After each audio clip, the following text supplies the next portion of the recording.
RMN Listen Win Anodan Basket Edition Basket Edition.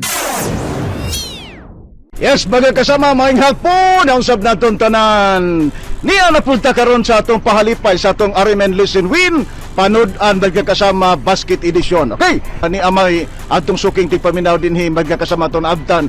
Pero ting kusuga sa radyo kasama bidabe. Kisa pangalan nato kasama? Edwin Porol. Unsa eksaktong address ninyo diri Edwin sa Tahimik Avenue? Pag-asa Drive. Pag-asa Drive. Tahimik Avenue, Matina.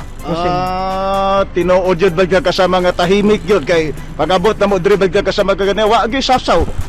Pero kini sila kasama di ay niadto milabang simana intaw kasama nasunog intaw ang ilang kabalayan dinhi mo na kasama atong naabtan dinhi intawon sila nag-tent lang kasama pero nagpaminaw magyapog DXDC na may radyo gatingog diha. Usa istasyon na Edwin?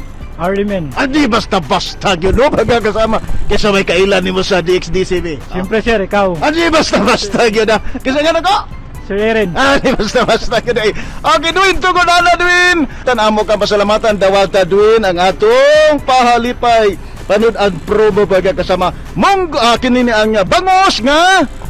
Okay, sinugba, Dwin. Sugba dyo karon, Dwin, ha? Pasok ito, Dwin, ha? Silip, pusag silip, pati halanga. Purbida. O sa masulti natin, Dwin.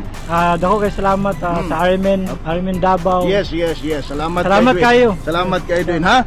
Okay, salamat kayo sa imo hapod ka kinini ang pakanunay nga pagpaminaw sa Arimen DXDC Davao magkakasama. Okay, lampuso na po ta magkakasama sa paghatag natong palipay sa atong avid listener karon magkakasama si kasamang Edwin, ang ato magkakasamang Sinugbang Bangus. Perting lamia magkakasama sa tuyo og siyempre sa libot sito. Okay, ako ni Radyo Man Dudong Rino Bosbog sa ato magkakasamang panudan promo Tatak Arimen. RMN Listen Win Anodan Basket Edition Basket Edition.